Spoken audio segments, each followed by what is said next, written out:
के दो आतंकी ग्रीस में एक यहूदी रेस्तरां पर हमला करने की साजिश रच रहे थे, लेकिन ग्रीस की सुरक्षा एजेंसियों ने इनकी साजिश को नाकाम कर दिया है।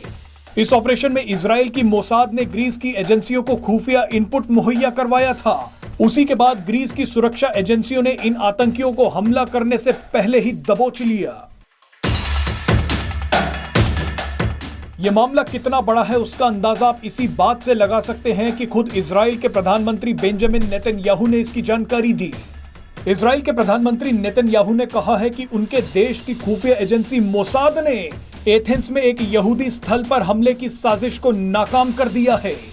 हमने ग्रीस की सुरक्षा एजेंसियों की मदद की ताकि इन पाकिस्तानी आतंकियों को पकड़ा जा सके।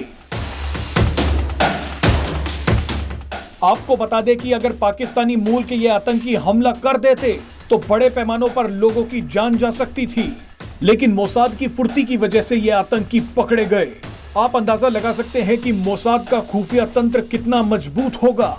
मोसाद को जैसे ही भनक लगी कि पाकिस्तानी मूल के ये दोनों आतंकी यहूदियों को निशाना बना सकते हैं, इनको घेरने की तुरंत तैयारी कर ली गई। इजराइल के प्रधानमंत्री ऑफिस की तरफ से यह जानकारी भी दी गई है कि इन हमलावरों के तार ईरान से जुड़े हैं। इजराइल ने कहा है कि पाकिस्तानी मूल के ये दोनों आतंकी ईरान के संपर्क में थे। इन आतंकियों के पास जो सामान मिला है और इनका काम करने का तरीका बताता है कि इन्हें ईरान का समर्थन मिला हुआ था। आपको बता दें कि ईरान और इजराइल कट्टर दुश्मन हैं। ईरान कई जगहों से इजराइल पर हमले करवा रहा है, फिर चाहे वो फिलिस्तीन में हमास हो या फिर लेबनान और सीरिया में हिजबुल्ला।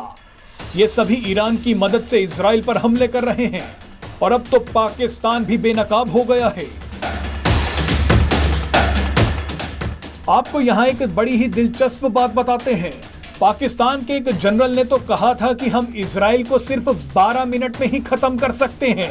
अब आप ही बताइए कि इजराइल को पाकिस्तान का सफाया करने में कितने सेकंड लगेंगे।